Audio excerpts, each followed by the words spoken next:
はい、こんにちは。多聞丸のカンコレ、多聞丸です。本日は、春限定任務、春の天津風、こちらの任務の方をね、配信していこうと思います。いやー、だいぶ、春が近づいてきましたね。もう早いところでは桜の木も開花しているということですが、私が住んでいるところはちょっと田舎なもんですから、来月、中旬頃になればようやくね、桜を見ることができるのかなと思って今日ニュースを見てました。金谷さん、こんばんはです。今日もよろしくお願いします。さて、それではですね、一応今日の、全体の流れとしては、こちらの春の天津風の任務をね、もちろんお送りするんですけども、今日は順番をちょっと早くしまして、カンコレグッズのね、紹介を最初にしたいと思います。その後、配信が進んでいったら、もう一つね、今日ちょっと試してないんですけど、私のパソコンのスペックが足りていれば、うまくいくのかなと今はまだ控えさせていただきますけども、期待をしていただければなと思います。それでは今日もよろしくお願いします。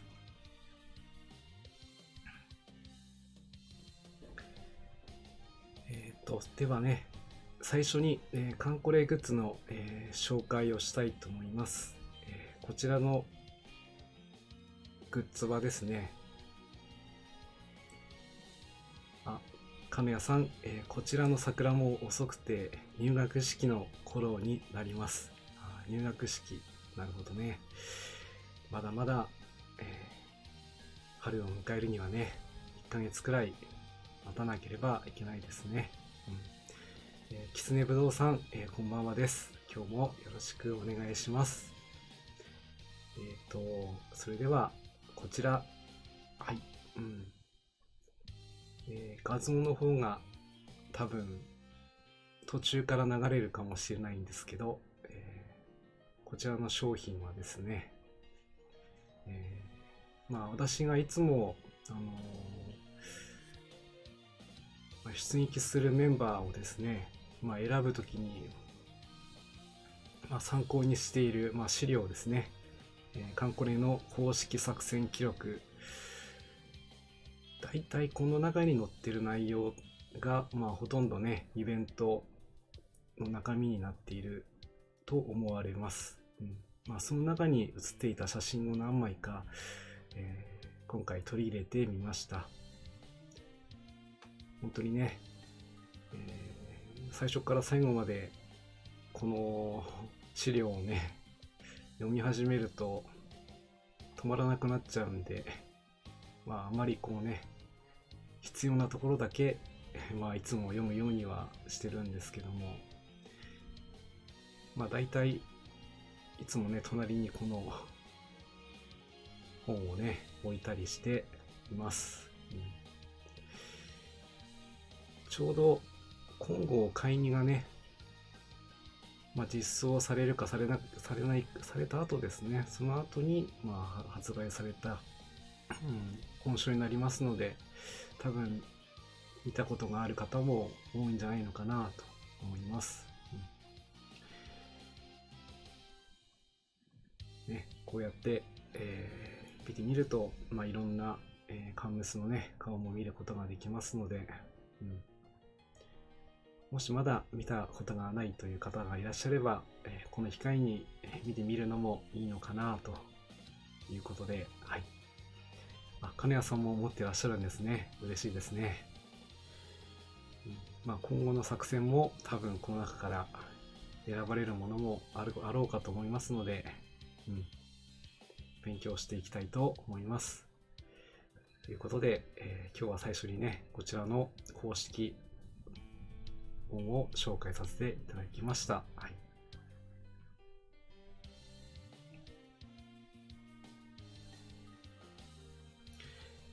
それでは今日のね、作戦の内容のご説明に入りたいと思います。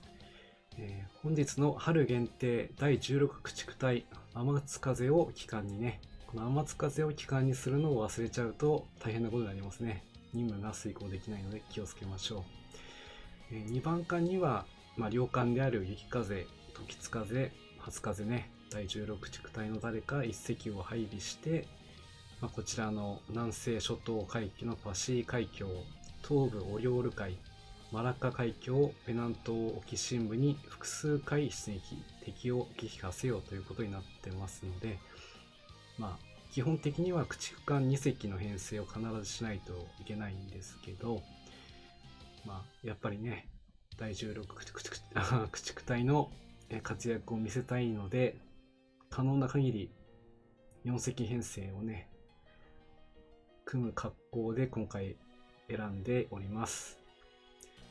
複数回、出撃ですけども、各2回 A 勝利ということですので、前回も、前々回もあったんですけど、1回はもう攻略してありますので、今日は1回ずつ攻略すれば完了するという流れになります。もう一冊買って知人の提督にプレゼントですね。もうね、こうやって宣伝と言いますかね。いいことだと思います。なかなかね、口で説明するのは難しいですから、こういった資料で、見せられるのもいいのかなと思います。TS 山さんもこんばんはです。今日もよろしくお願いいたします。作戦の内容については、こんな感じになります。では続けて今日の出撃メンバーですね、紹介をしたいと思います。もう天津風がね、今かと待機してますので、もうちょっと待ってね。今回の出撃メンバーは、ご覧の通りになっています。従順洋艦の妙高、足柄、そして羽黒の、3隻と、水上規模艦の日清、そして千代田、黄ですね。軽巡洋艦からは神通、駆逐艦からは神風、そしてちょっと隠れちゃってるけど、初風と時津風、雪風、そして天津風ですね。ご覧のメンバーで、お送りさせていただきたいと思います。では早速最初の海域、パシー海峡に行ってみましょう。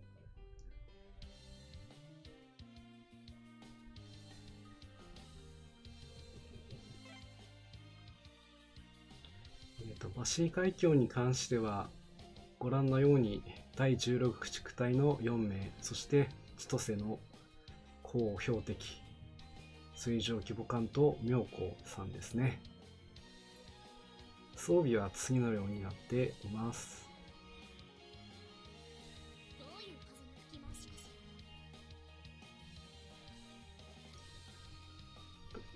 どういう風の吹き回しということでね、天津風は主砲と電炭装備になっています。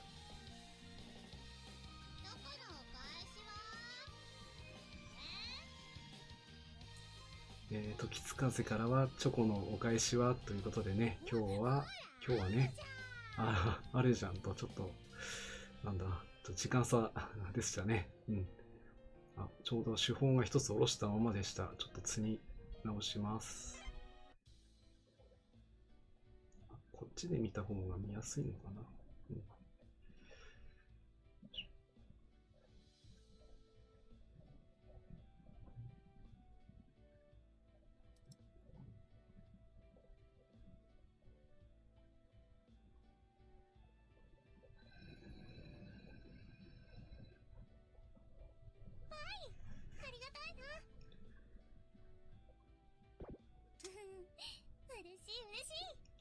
嬉しい嬉しい時津風、手法と伝丹ですね、装備になっています。そして雪風買いにも、同様ですけども、前々回、その前ですね、解任になった時の新装備、現地回収された装備をそのままね、継承しています。あと、スロットルには、降車装置をね、搭載して、防空の要として頑張ってもらいます。そして、初風も同じですね。手法と、水上伝丹にしてあります。好評的の千歳にはね、足りてないな。もう一つどうしようかな。水上、ここは水上戦闘機ですね。使っちゃってるんだな、ちょっと。借りてこないと。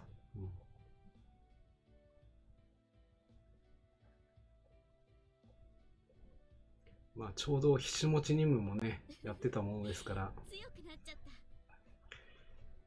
水上戦闘機はね、数に限りがあるもんですから、もう使い回しですけどもね、ちゃんと装備させていきましょう。はい、そして最後は、妙高さん、手法と、偵察機とレーダー。あとは、増設のところにはパルジをね、搭載させてもらっております。すくさん、こんばんはです。今日も、よろしくお願いします。またね、いつも画像を使わせてもらってます。今日もね、使わせてもらおうと思って最後ね、そのままにしてありますので、よろしくお願いします。それでは、こんな感じの編成で出撃をしていきたいと思いますね。ひな祭りもね、終わってないけど終わったようなものだから、そろそろ模様替えもしないといけないんで、次回は模様替えをしましょう。今日はこのまま行きたいと思います。その前にちゃんと任務チェックしたか見ないといけない。チェックは大事。はい、チェック。ちゃんとね、はい。春の天津風はちゃんとチェック入ってますね。大丈夫ですね。いけます。はい。つくさん、よかですよと、了承いただきまして、では、今日も元気に行ってみたいと思います。では、バシー海峡行ってみよう。みんな頑張ってきてね。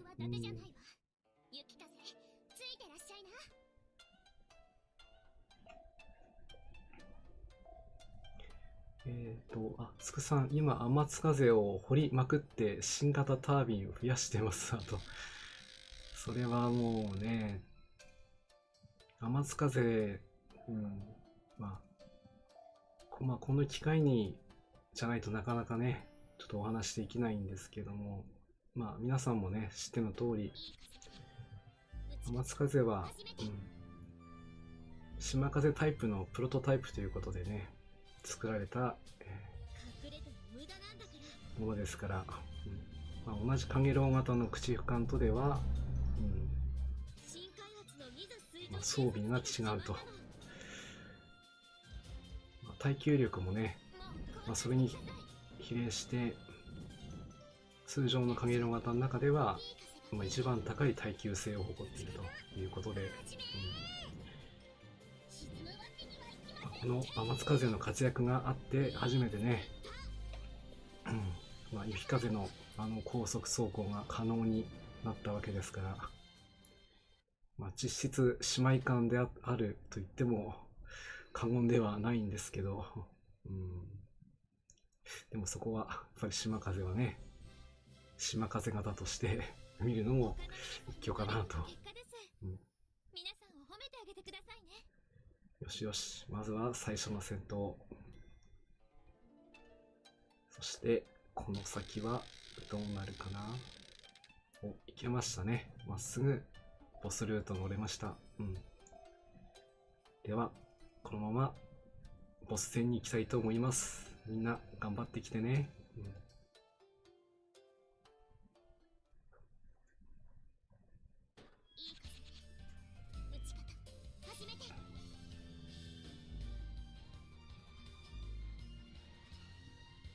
で、ここからはね、ちょっと敵手強いから、大丈夫かな。よし、まずは対空カットインで攻撃を避けると、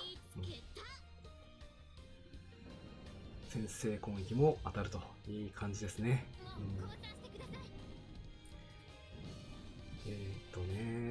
やっぱりね、手法を食らってしまうと中波やむを得ない。スクさん、本音は4の5の強いマスに行きたくないのがありますね。ということでね、やっぱりね、あそこは、ボスも手強いんですけどね、道中が手強いですから、ルートをちゃんとね、道中対戦1戦と、通常戦闘1戦だけで、ボス戦に持っていければまだ割とね攻略しやすいことはしやすいんですけど、それでもね初戦の対潜水艦戦でいきなりね撤退とかね、その次の水上戦で撤退とか、結構きついんですよね。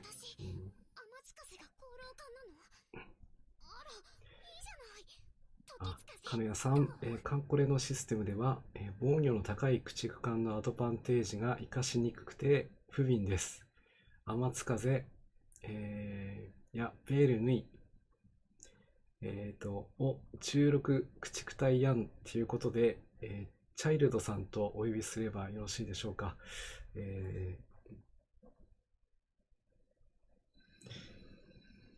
もし、私に記憶違いでなければ初見さんだと思います。よろしくお願いいたします。やっぱり天津風を使おうと思いましたらね、第16駆逐隊、メンバーで攻略をしたいと思って、今回はね可能な限り編成に組み入れていきたいと思って今日はやっております。そうですね、駆逐艦はねどうしてもシステム的なものもあるんでしょうけども、耐久力ねどれだけ高くしても、スペックがどうしてもね、ただ回収していくらかでもね耐久力を上げることができれば、トータル的には出撃して撤退をすることがね減っていくと思いますので、今解剖艦取ることができます。私も何回かねチャレンジしてるんですけど、こればっかりはね確実化することができないので、もう数で勝負するしかないんですけども、体感的には、3回に1回ぐらいは成功する感じではあります。悪くて4回に1回、ダメでも対戦もしくは運の値が上がりますので、決して無駄にはなりません。なかなか回収したのをね入れてあげても確実化できないですから、ですからね、多少確率は上がるらしいので、時間を許す限りは回まで上げて、そこから回収の方まで持っていきたいなと考えてはいます。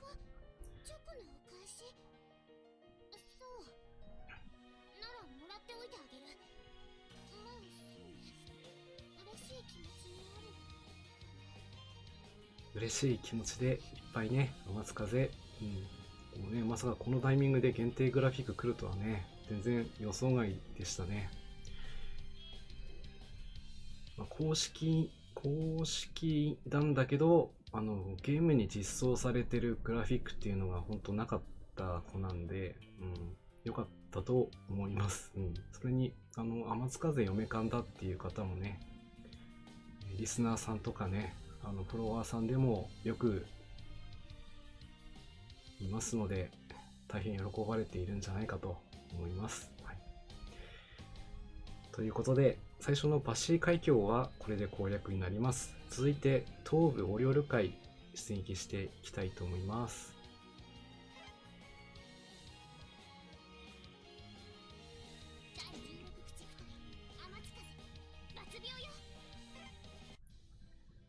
はい、東部オリオル海、こちらも第16地区隊そのままですね。そして、5番艦にはこの第2水雷戦隊機関の、神通さんですね。先々回のアップデートでありました単焦灯を装備することで火力が上がるということでしたので、もうね、搭載してみました。火力94、倍速108ということでね。これは強い。昼戦も強いんですけど、夜戦がちょっとこの戦闘力だと、どのくらいいくのかな。まず300オーバーは硬いですね。期待してみたいと思います。はい。夜戦までいかないかもしれないんですけど、はい。そしてこちらは日清の方に出てもらいます。ちょっと道中の戦闘回数が、こちらの方はね、多分3回あるので、千歳ではね、ちょっと持たないかなと思って、ここは日清の方に頑張ってもらいます。以上、6名での出撃です。みんな大丈夫だよ。行ってみましょう。オリオール。今は昔、懐かしのオリオール海。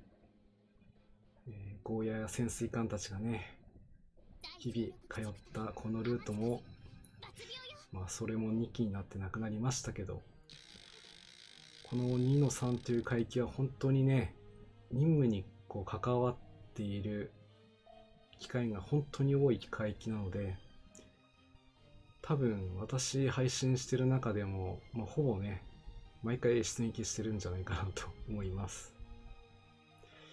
金谷さん、防空艦によるヒットポイント回収は以前はレベル上げをやっていましたが、今はレベル1でやっています。手間をかけるほど成功率が上がるメリットが体感できませんでしたので、ということでね、全くその通りで、公式発表は全くないので、有志の方がね、データを検証してあげてくれてるんですけども、本当に確率的にはほんのわずかに上がるくらいしかちょっと見込めないらしいので、それでもね、少しでも高めたいという方は、回収までね、持っていかれてもいいと思います。演習のついでにね、気がついたら上がってたぐらいの感じであればいいと思います。キツネブドウさん、野戦モンスターに復活した神通さんに期待ですね。ということでね、もう最近のね、軽巡洋艦みんな強すぎてね、特に新加入の、子たちがね、並走が強いっていうのもあるんでしょうけども、ちょっと置いていかれた感がありましたけど、この単焦灯を装備することでね、本来ある位置に、返り咲けるということですから、響だよ。その活躍ぶりから不死鳥の通り名もあるよ。その活躍を期待ですね。響不死鳥です。今日は第6地区隊の出番がないんですけどね。よろしくね。何気にこのルートね、最初のルート、この B と A のマスなんですけどね、これ固定ができないんですよね。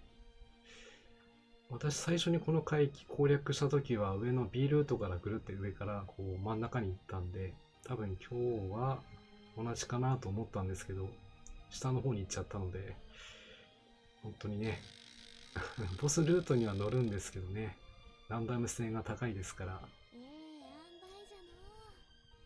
頭の悩まされる海域ですね。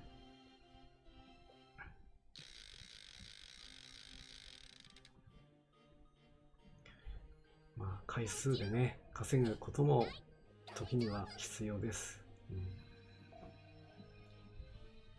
まあ、回収するのもまあ縛りというかね、ヒットポイントを上げるためには、同じ缶型の解剖缶で、名前がね、まあ、ネームシップじゃなくてネームが違う子同士を掛け合わせないといけないというね、ところがあったりするので、間違ってね、同じ子を重ねてしまうと回収しても耐久力が上がらないということですので、ここをちょっと気をつけないといけないですね。一応今私の鎮守府でも解剖官たちが若干名ですけども集まりつつありますので、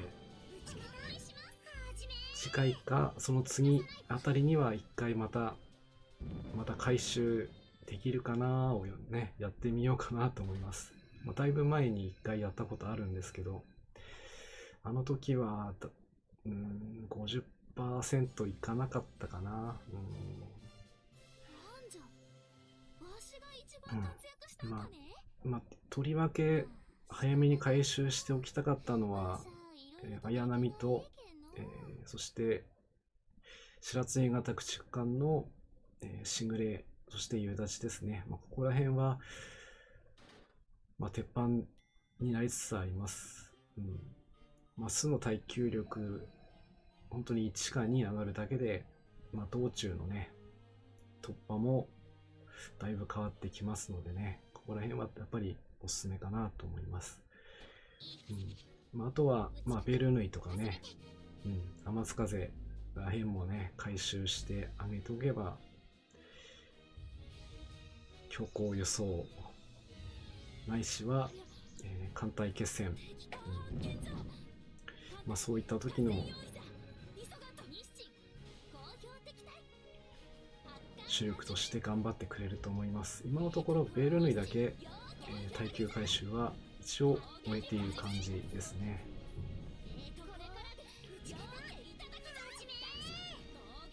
もう少しね、数が集まれば、まあ、積極的にやっていきたいんですけどもね。あとは、運の回収も、まあ、徐々に、今は用意はしています。デイリーマリューですね。こちらは、だいぶ進んでおりまして、今どのくらいになったかな。もう10隻くらいにはなったと思います。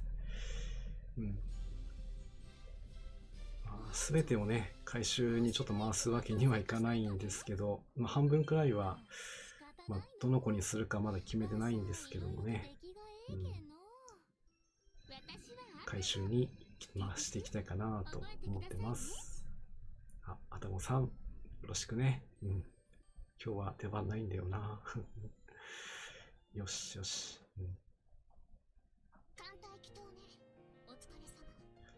という感じで、まあ、東部お料理会、まあ、決して、簡単ではないんですけども、今日はうまいこと抜けてくれましたね。よかったです。はい。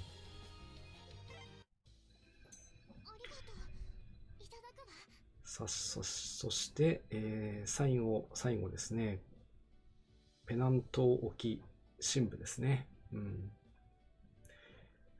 そういった意味で、七持の拡張任務を来週分もやって解剖感をもらっておこうと思っています。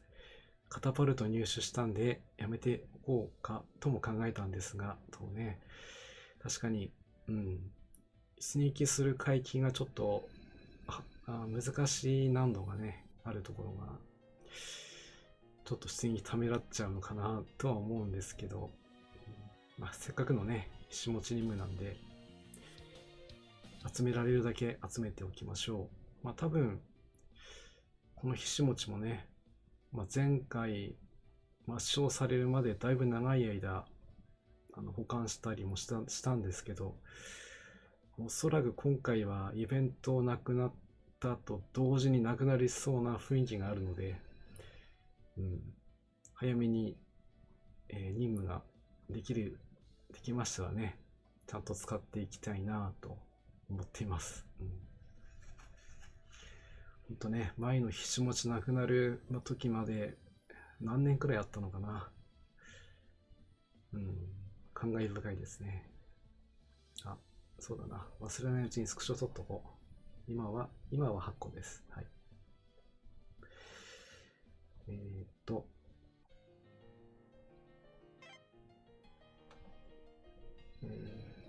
今少し話しました、丸湯ですね。どのくらいいるのかな、どのくらいかな。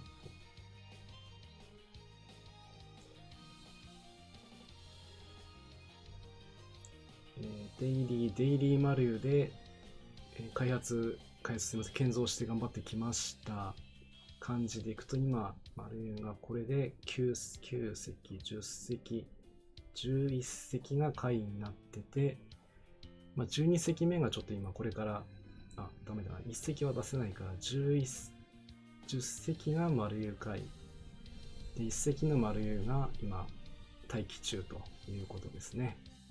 だから、乾物1人分全部入れてね、運の回収していこうかなと思ってます。大体この数揃ったのは大体3ヶ月くらいかかってるんですけども、そうですね、大体2週間に1回出るか出ないかですね。12回やって1回。本当に1日1回だけなので、3回とか4回やっちゃうとね、全く資材がたまらないということになりかねないので、これは1日1回だけにしています。有志の方の調べたいところによれば、だいたい確率的には、3% かそのくらいというお話なので、そう考えれば、妥当というか、それなりの確率でね、出てくれてるので、これは継続してやっていければなと思っています。では、続いての海域は、ペナント沖の深部ですね。ちょっとここで一回、休憩ではないんですけど、ちょっと水分補給をしたいと思います。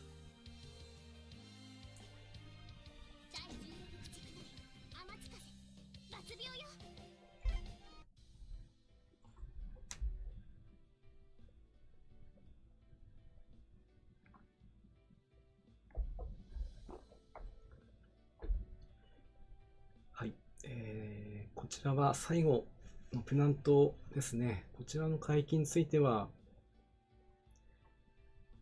足柄、羽黒、そして神通、そして、神風ですね。このメンバーでいけば、最短ルートで行くことができます。できればね、16で行ってみようかなとも思ったんですけど、さすがに難易度が高い。なので、今回は、可能な限り最大戦力をぶつけていこうと思います。天津風と雪風は先ほどから同様の装備になっております。足柄さんには3号手法と、当てレーダー、そしてスロットルにはバルジュということですね。まあ最近私の流行りでは流行りといいますか、夜程をね、使うのが、まあ夜程を試してるといえばそれまでなんですけど、ただね、この海域の場合、制空権取れないので、夜程飛ばないはずなんですよね。じゃあ入れてる意味がないんじゃないかということですけども、まあ、気分で入れてます。はい。ハグロも同じ装備になっております。3号と、夜程と電炭、そしてバルジですね。まあ、鎮痛さんは先ほどから一緒の、手法と単勝等ということでね、次こそは野戦いけると思うんで、活躍見せたいです。はい。そして最後に陣痛ですね。よし。特にこちらに関しては。でも陣痛もね、違うな、神風もね、もう少しで、連度がね、99になりますので、楽しみだな。ようやく、神風型一番艦で、結婚かっこ仮の一番艦にもなれる子になるから、すごい楽しみですけど、もう少しだけ待っててね。はい。という以上6名の出演機となります。あと、今日はですね、まあ冒頭にもちょっとお話ししたんですけども、もういい話でもいいかな。先月コンプティークをね、買ってきたんですけども、まあ、表紙がカンコレありましたけど、馬娘ですかね。載ってました。まあ、フォロワーさんだったり、まあ、もしかしたらリスナーさんでももうやっていらっしゃる方いるのかなと思いました。まあ、私もちょっと興味がありましたので、まあ、育成をね、ちょっとやってみて、今日ちょうどメジロマックイーンですかね。まあ、ちょうど最後の、育成が終わって、まあ、エキストラオペレーションではないんでしょうけど、まあ、その失踪するところまでね、ちょっとようやくこぎつけることができたので、まあ、そちらの方を最後に、まあ、お送りしたいなとは思ってるんですが、ちょっと私のパソコンのスペックがね、果たして追いつけるかどうかがわからないので、もしかしたらできないかもしれませんなので、その時はご勘弁ください。はい、一応そちらの方も用意して今日は来ておりますので、よろしくお願いします。では、今日の任務、最後のね、ペナント機に行ってみたいと思います。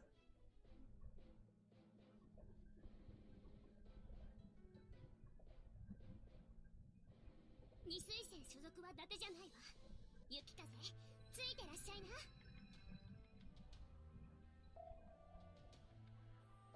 な。いいですね。ちゃんと雪風がこう、まあ、ついていってることを想定してのセリフですからね。まあ、現実的には第16駆逐隊の編成というのは第1小隊雪風時津風、第2小隊が天津風初風の編成になっています。ですから実際に雪風と共に戦ったというかね、戦列を一緒にしたっていうのはほとんどないんじゃないのかなと思われます。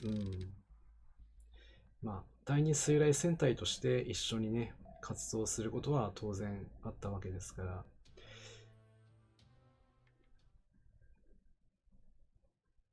まあ、今回はね、第16駆逐隊として代表としてのね、先発になっております。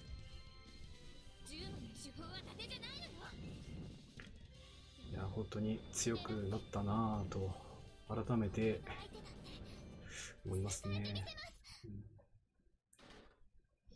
まあ、天津風のね、この、まあ、いい風吹くねっていうコメント、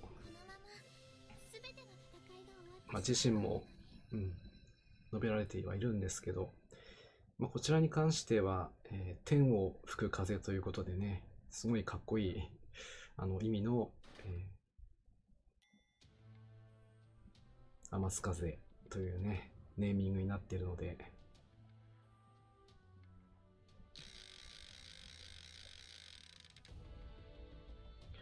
天を貫く、まあ、そんなカンムスに、まあ、そういう期待もねすごいかけられて、2周年の時のね看板顔とも言うべきカンムスですからね。限定グラフィックも来たことだし、おそらくこの子も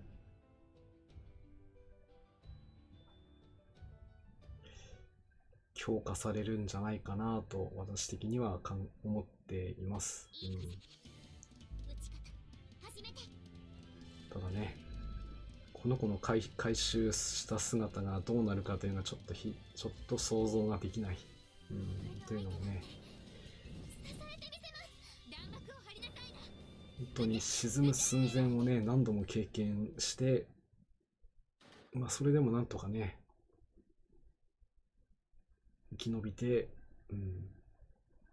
で最後はね、まあ、座礁という形で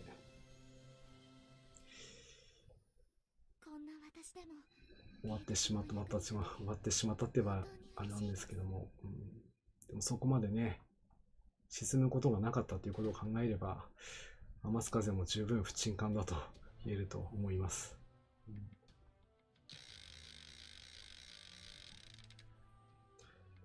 チャイルドさん、天津提督としては今回のグラは本当に嬉しい、やっぱ本当に嬉しいと思います。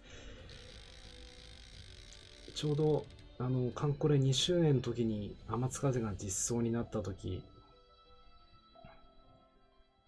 もちろんその天津風のグラフィックもねすごいまあ可愛いかっこいいとね、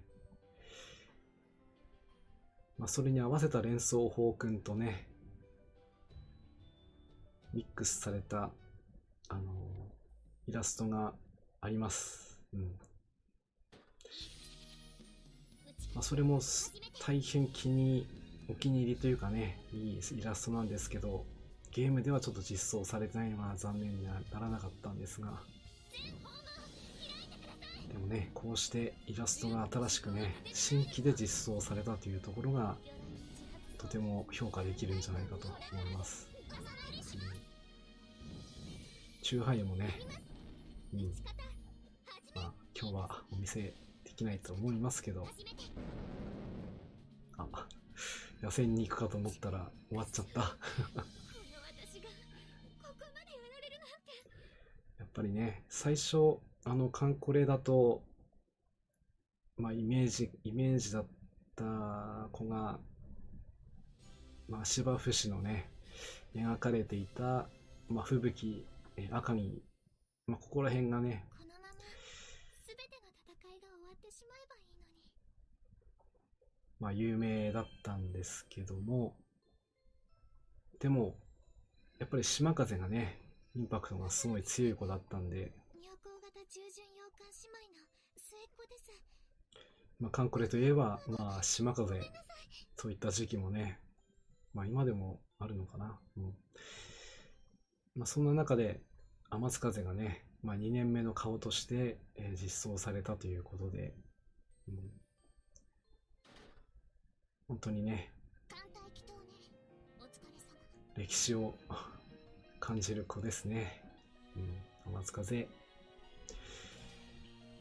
いやーしかし残念、神通さんの野戦まで持っていけなかったのはちょっと全力を出しすぎてしまったか。致し方ありません。またね、今度の機会にでも、鎮痛さんの活躍お見せしたいと思います。何はともあれ、第16駆逐隊のみんな、お疲れ様。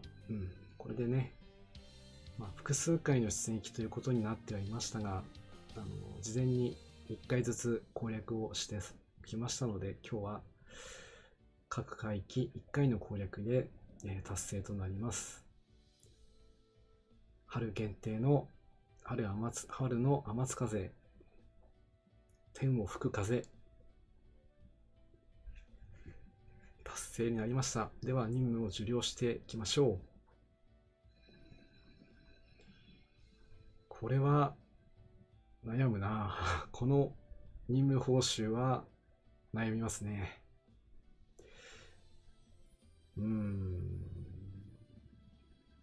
養生補給かな。結構このね、養生補給が、配られるんですけども、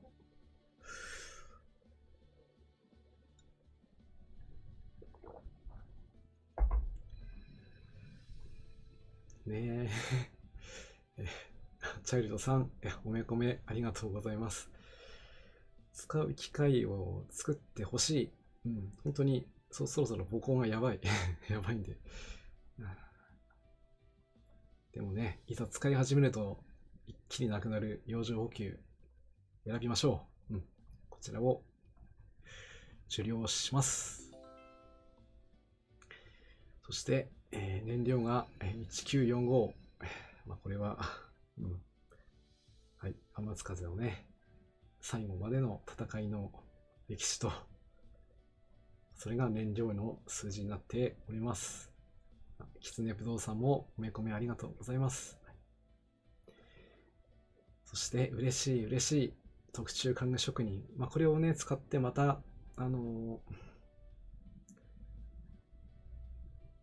陳樹粉もちょっと模様替えしようかなと企んでおります。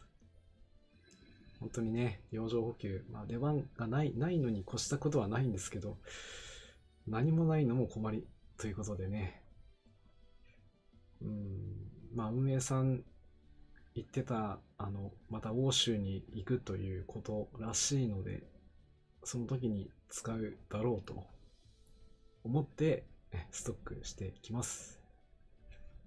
はい。今日のところは出撃の任務は以上になります。はい。ではですね、そうなんですよね。使うとね、ガンガン減っちゃいますからね。ここは気をつけたいところですね。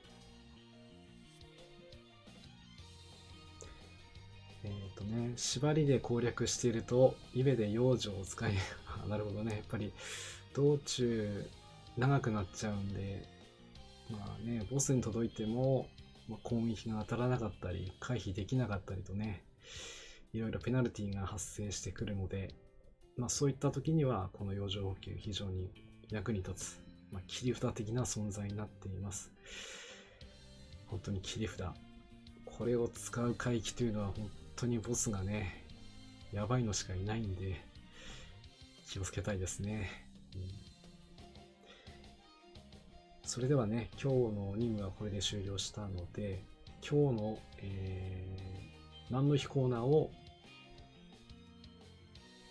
やりたいと思いますので、ちょっと準備いたします。少々お待ちください。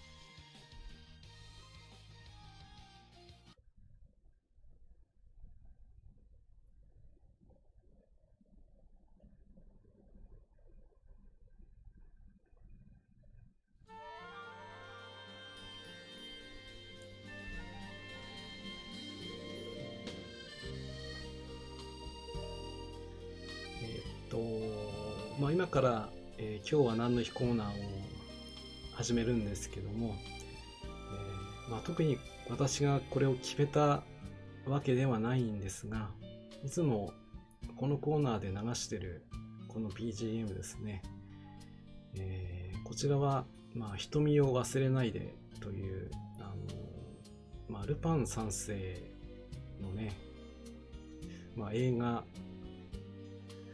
その中の、使われていた、BGM を使わせてもらっています。本当にいい曲なんですけどね。でもまともに流しちゃうと著作権がってなっちゃうんでね、BGM だけで、勘弁してくださいということでね。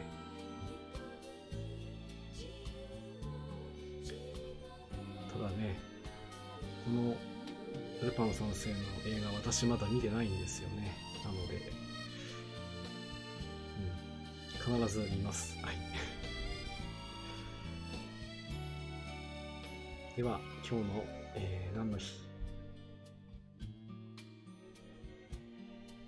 金谷さん、やっぱりあの曲でしたかと。やっぱりね、やっぱり知っていらっしゃる方は知っていらっしゃると。やっぱりいい曲はね、みんな大好きですからね。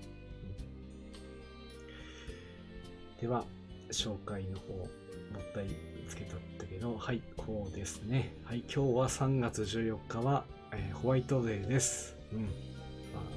これは仕方ないねと。前々回にも、紹介したバレンタインデー、それの返礼プレゼントをする日ということで、今日はお返しをされた方もいらっしゃるんじゃないかと思います。私はお返ししませんでしたというか、もらってなくてね、お返しできなかったな。これもちょっと悲しいなということですけどね。ホワイトデーについては、日本でバレンタインデーがね、定着するに従いましてね、若い世代でそれをお返ししようという風潮が生まれたのか、お菓子業界の、なのかよくわからないんですけどね。昭和40年代に入ってから個々に独自の日を定めて、お返しをしてたんですね。それがだんだん販売促進に結びついて、この日がねできちゃったんですけど、もともとね、このホワイトデーっていうのは、西暦269年2月14日、兵士の自由結婚禁止政策というね、とてつもない厳しい掟ですね。これに背いて結婚しようとした男女をね、救うために、このバレンタイン司教さんがね、殉教したと。やっぱりね、命かけてますよね。すべてにおいて命かけと。そしてその1ヶ月後の3月14日に、その2人は改めて永遠の愛を誓い合ったとされること。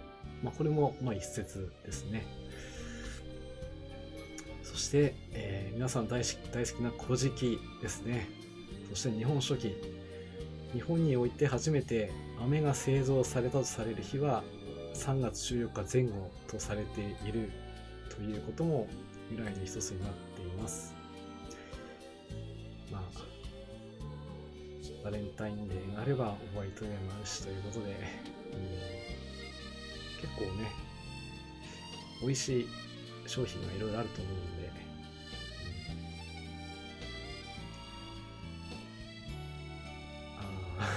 そうですね。きつねぶどうさん、瞳といえば今日はいおちゃんの新推理、それもね考えましたが、ちょっとホワイトデーのネームシップにね負けちゃって、こちらを選んじゃいましたね。お菓子業界のね、これはどの業界でもいろいろ基準があるかと思いますけど、自分のためにね買って食べるのもありだと思いますちょっとそこはぶっちゃけちゃいますけどね。ということで、こちらの3月14日ホワイトデーですね、ご紹介させていただきました。はい、ということでね、今日の番組構成的にはこれでいつもでしたらここで終了ということなんですけど、先ほども申しました、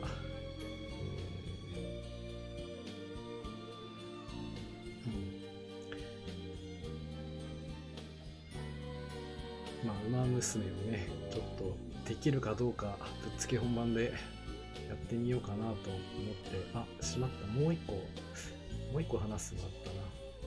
これだけは一つ話しておこう。こちら、はい。先日リスナーさんからも、紹介がありました、こちらのね、ドイツのトルニエ社が開発した、双発爆撃機 DO17 ですね。ちょうど西方連絡作戦による航空技術獲得でね、取ることができましたので、つくさん、オツですということでね、すいません、もうちょっと続きますので、お付き合いいただければと思います。回収するにはちょっと時間がかかるかと思うんですけども、こちらをこのままだとね、ちょっとスペック的にも寂しいので、回収していくと、こちらの E5 プラス HS293 初期型ということで、だいぶ全く別物の爆撃機かなに変身します。当初のね、搭載している爆弾の量も増えるし、実用対艦ロケットもね、装備したとんでもないものに生まれ変わるわけなんですけど、さらにこの上を行くね、フリッツ X というのも存在していますが、そちらはランカー報酬なのでちょっと取ることは今できないので、こちらを取るのを目指して、回収日々しております。当初はね、飛龍の方を回収してたんですけど、一式陸砲がね、最後使うということで、それではちょっとこちらの回収をしないといけないという方向転換をしましてね、それに伴って96式陸砲の開発もデイリー開発でしております。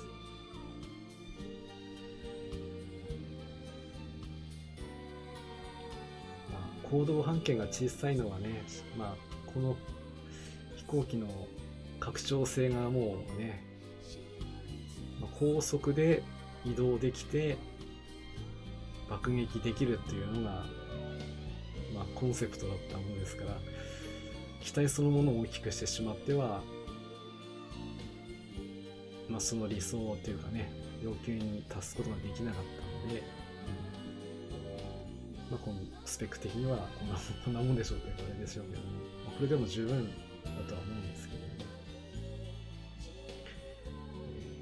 で先週からデイリー開発、こちらは集中開発と、1回だから1日4回開発をして、2週間かけて一式陸砲を1機だけ任務でね回収できたので、合計6機作ることができました。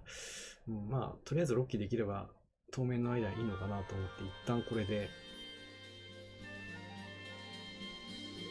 96式陸砲の開発はやめようと思ってます。秘書官は、加賀守にやってもらいました。結構ね、いい確率で出してくれたので大変助かっております。こちらについてはまたご報告をしたいと思いますので、今日は簡単ですけども紹介させていただきました。さて、それではスペックの問題もあるので、ちょっと一回カンコレの画面を落とします。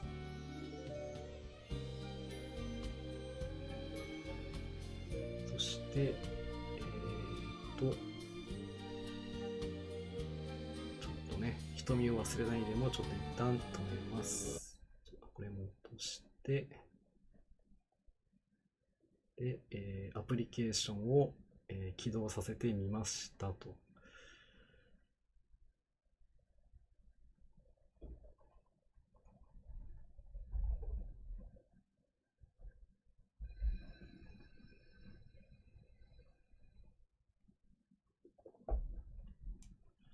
ただいま、ロード中ですね。はい。もういた。はい、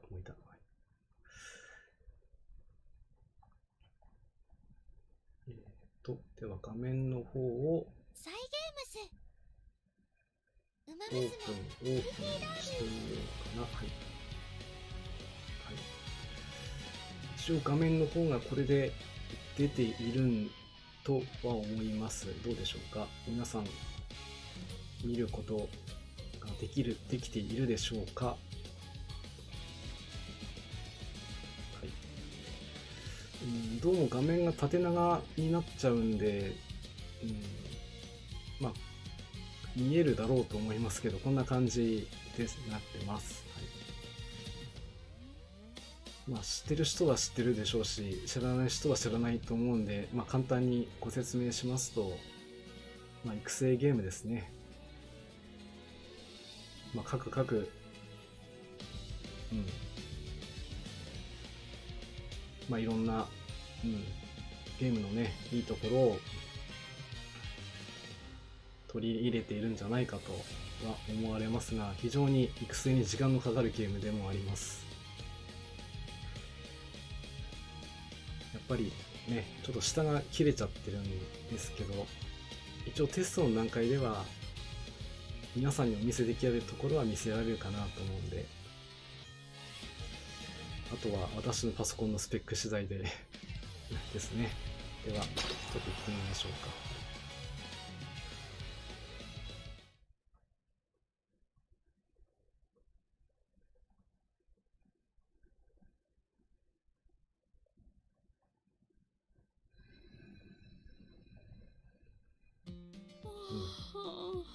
そろそろ寝るとするか。トレーニングに支障をきたしてはいけないからな。一応スペック的にはなんとか動いてますね。いいですね。今この画面出てるのは、まあ、オグリキャップですね。いきなり震えたりするのに、びっくりしないのか。まあ今日はこの子が走るのではないんですけども、プレゼントがあるようだ。食べ物だろうか。腐らせてはダメだ。早く開けよう、トレーナー。まあ、この子に関してはまた今度ね、紹介をしたいと思いますが、ではファイナルズの育成をお見せしたいと思います。イベントをやっているようだ。参加できるのならばしてみてはどうだろうか。かぐやさん、DMM 版開始で触ってみました。時間泥棒系なのでカンコレとのバランスをね見ているところということで、確かにね時間がかかるということで、皆さん気をつけてくださいね。なので今日はね、この URA ファイナルズ決勝まで来てますので、このレースでどんな結果になるのか、そこだけ今日はやろうかなと思って詰めてました。このメジロマックイーンってこうね、非常に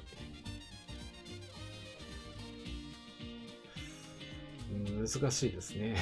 よくここまで来れたなと思います。ちょっとスペックもこんな感じになっちゃったんで、あと普段カーソルをねお見せできないんですけど、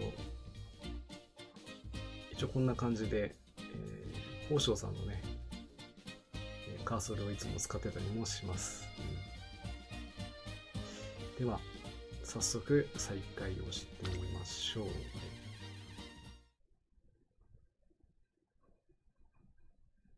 この瞬間を待ちわびておりました。走る準備は万全ですわ。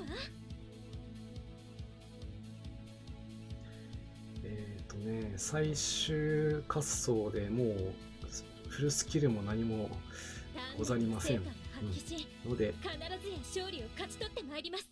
早速もうレースに行っちゃいましょう。あまりね説明をするだけの知識もございませんので、レース画面だけをお見せできればと思います。あ、この子うちにいませんねということでね。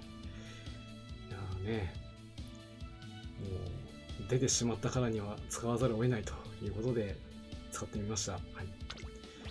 一応予想ではご覧の通りなっております。まあ十分実力はあるのできっと1着争いが加われるでしょうという評価のようです。2400の中距離左回りとなっております。もう最後なんでね、もう勝っても負けても育成完了ですまあちょっとイベント関係はもうスキップさせていただきますけども、9番メジロマックイーン。これ以上ない仕上がりですね。芝のコースで力を十分発揮できそうですね。なるほど。一番人気か。これはなかなかいけそうな感じで。実力は引けを取りません。2番人気は1番スペシャルウィーク。1番人気こそ譲りましたが、2番人気のスペシャルウィーク、芝のコースで力を十分発揮できそうですね。中距離長距離強いですからね。あと気をつけるのはスーパークリークはまあいいとしてよくはないけども、あとはマンハッタンカフェ、ライスシャワー、評価はなしと。マゼルンスキーと日本のブルボン、この2人が多分危険ですね。4番人気15番マルゼンスキ。いい感じに気合が乗っていますね。 TS 山さん385で3連単とどのくらいの倍率になるんですかね。私競馬ちょっと疎いんで何とも言えないんですけども、この子の場合は中距離が B なので多分大丈夫だと思うんですけど、スペック高いですからね、気をつけたいですね。サイン3番人気は17番ミホノブルボン。これ以上ない仕上がりですね。芝のコースで力を十分発揮できそうですね。スペックも高いし適性も高いということで非常に危険ですね。おそらくこの子が最大のライバルじゃないかろうかとは思います。ではレース行ってみましょう。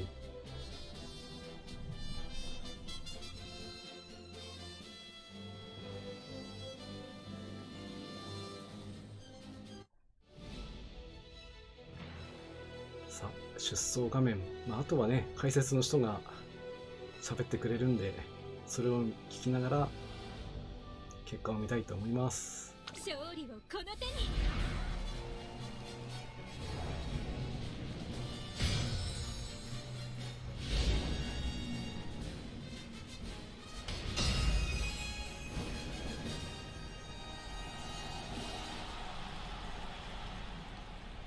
美しい青空が広がる東京レース場。ターフも絶好の両馬場になりました。名勝負になる舞台は整いましたね。虎視眈々と上位を狙っています。3番人気はミホノブルボン。2番人気を紹介しましょう。スペシャルウィーク。スタンドに押しかけたファンの期待を一身に背負って天皇賞馬娘メジロマックイーン1番人気です。私が一番期待している馬娘、気合い入れてほしいですね。ゲートイン完了。出走の準備が整いました。スタートです。各馬娘揃って綺麗なスタートを切りました。みんな集中してましたね。好レースが期待できそうです。先行争いはミホノブルボン、マルゼンスキー。8番期待通りの結果を出せるか。1番人気メジロマックイーン。ミホノブルボン快調に飛ばしていきます。さあ花に立ったのはミホノブルボン。このままリードすることができるか。さあ1コーナーから2コーナーへ向かっていく馬娘たち。先頭は2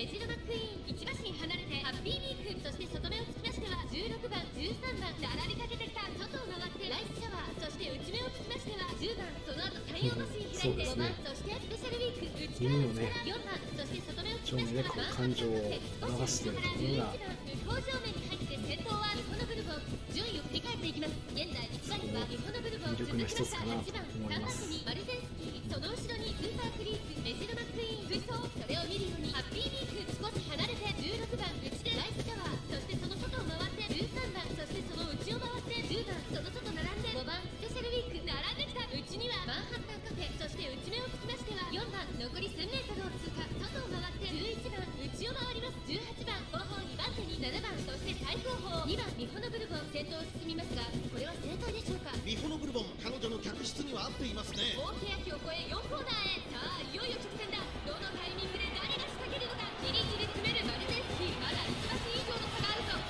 こから捉えることができるのか。参ります、お覚悟。まだ差がある。ここから先頭を捉える子は出てくるのか。最終コーナーを抜け先頭を切ったのはミホノブルボン、栄光まで4匹抜け出したのはミホノブルボン。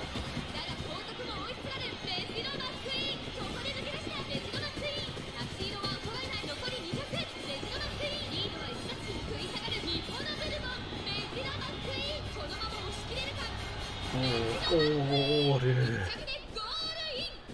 実力をいかなく発揮しレースをやっぱ制りこういうレースはね、 URA ファイナルズ決勝を制しました。本当に今ここに緊張します優ね。秀たちの頂点が誕生です。2着スペシャルウィーク、やっと勝てた。 3着はミホノブルボン。本当ね、何回やったかな。祝福の喝采感謝いたします。まあそもそもここに来る以前の問題でしたからね。ということでね、無事に、糸を取れました。皆さんありがとうございます。はい、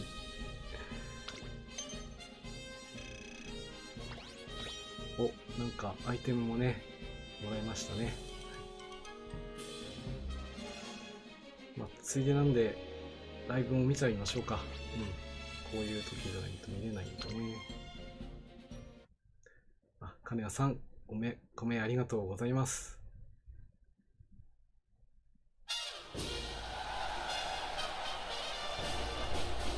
最近巷で噂になっているヨナピョン伝説、せっかく勝ちましたので、それを流させてもらって、今日はお別れしたいと思います。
ということでね、無事に、ファイナルを攻略することができましたね。まあ、本当にここに来るまでは何度もチャレンジしたんですけどね、無事に、攻略することができました。あとはね、最後スキルを振って、何がいいかな。このスキルが非常に重要なね、ゲームというか要素なんですけどもね。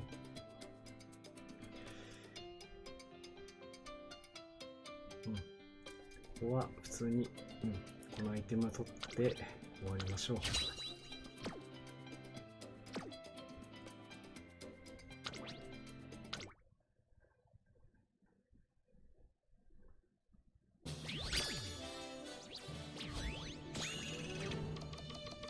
なかなかね、評価の方も B から B プラスまで行くのが大変ですね。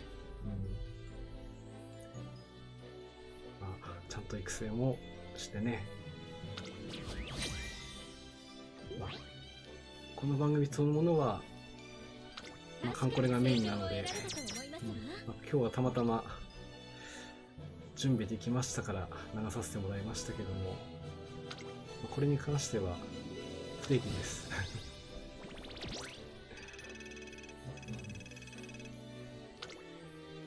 そしてね、今日最後にご説明といいますか、お願いというかね、紹介というか、サークルをね、作っております。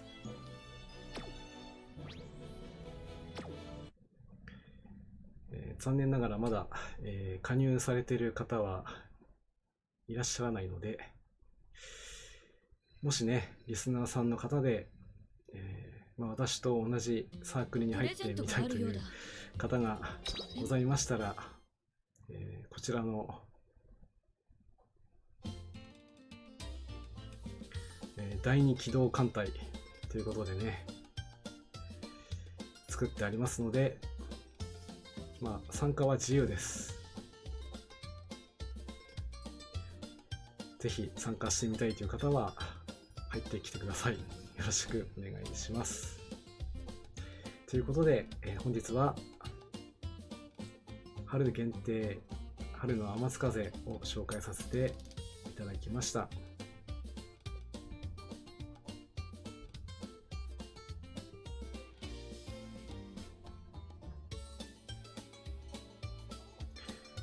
今日もね、最後まで、お付き合いいただきましてありがとうございます。次回も限定任務になるんですけども、従順戦隊西へ、こちらの方の任務をね攻略していきたいと考えています。なので、次回も皆さんよろしくお願いいたします。今日は、最後までねまたお付き合いいただきましてありがとうございます。いつも、最後にお話ししてますけども、チャンネルの、高評価、登録ですね、合わせて、お願いいたします。それではまた次回お会いいたしましょう。